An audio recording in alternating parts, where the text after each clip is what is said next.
Students, what is the saddest thing you found out about your teacher? In sophomore year, I had a math teacher named Mr. Big. He was famous at my school because of how short he was, which you didn't always realize until you stood up from your desk. Kids used to jokingly refer to him as Mr. Big. He didn't assign too much work and he was a really nice guy, so most students liked him.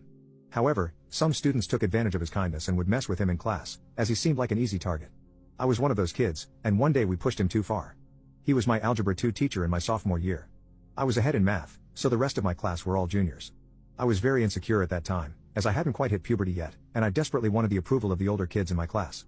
The one thing I had going for me was that I was smart. Like really smart. But being good in school was not really that cool at the time, so I used my intellect for another purpose, to make fun of people. I couldn't always defend myself physically, so my defense mechanism I built up was an extraordinary ability to make people feel stupid and small using my words. I would study people and learn their insecurities, and store them away for if they ever crossed me or made me mad. For Mr. Big, while he was obviously insecure about his height, I learned pretty early on that his biggest insecurity was control. He made kids raise their hands to go to the bathroom, was super strict about his assigned seating, and he never let students stand up without asking him first. He loved being in his classroom, because there, he was in control of the situation. So I decided to take that away from him. One day, me and the 3 guys at my table in class started humming. We hummed as low as we possibly could, which made it impossible for Mr. Big to tell where it was coming from. At first, he laughed, and said, "Okay, very funny. Can whoever is doing that please stop so we can continue with the lesson?" We stopped for a few minutes, but then we started up again. Now Mr. Big was agitated. He whipped around, trying to catch the culprits, but he couldn't tell because we made sure to keep normal expressions as we hummed. "Guys, this isn't funny anymore, whoever is humming needs to stop now." I could see his lip twitching, the urgency in his voice, and the look of insecurity in his eyes. It was working. Nothing made me feel better about myself than seeing someone else unravel right in front of me. He tried once again to return to teaching, but he could not ignore the low, buzzing sound of us humming. He turned around again, and this time hysterically screamed, "Just stop. Stop the humming. Whoever is humming, just please stop." He had completely lost his composure, and you could see the signs of anxiety all over him. Heavy breathing, beads of visible sweat on his brow, and his entire body shaking a little.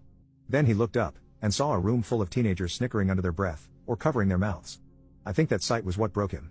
In an instant, the layers of protection he had been building up his entire life were stripped away, and the parts of himself he hated the most were bare for everyone to see. Then he started crying. Why? Why doesn't anyone take me seriously? I was ridiculed my entire childhood, and I thought that if I returned as a teacher I would finally be respected. But now, as a fully grown man, I'm being laughed at by a bunch of teenagers. Why?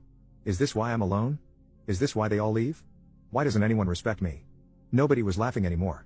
He stood there quietly for what felt like an eternity, and then left, saying he had to go to the bathroom. He didn't come back for the rest of class, and the vice principal had to come in and take over. They told us some story about how he wasn't feeling well, but everyone had just seen what had happened. He came back after 2 days, and taught the class for the rest of the year, but he was different. He did the bare minimum, and I didn't see him smile a single time for the rest of the year. It was like he had just given up. He stopped caring if kids went to the bathroom without asking, or sat in the wrong spot, or stood up to walk around class.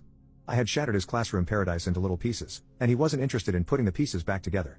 As for me, I wish I could say that this was a big turning point in my life, and I never did anything like that again, but I would be lying if I said it was. Sure, watching a grown man cry in front of me did make me feel guilty, but that feeling was wiped away the first time one of the older kids said, "Dude, that humming thing with Mr. Big was hilarious." I continued to walk around with hate in my heart, and hurt a lot of people who were close to me in the process. It didn't dawn on me until much later that I was worthy of love all by myself, and didn't need to put others down to feel big. Wherever you are, I'm sorry, Mr. Big.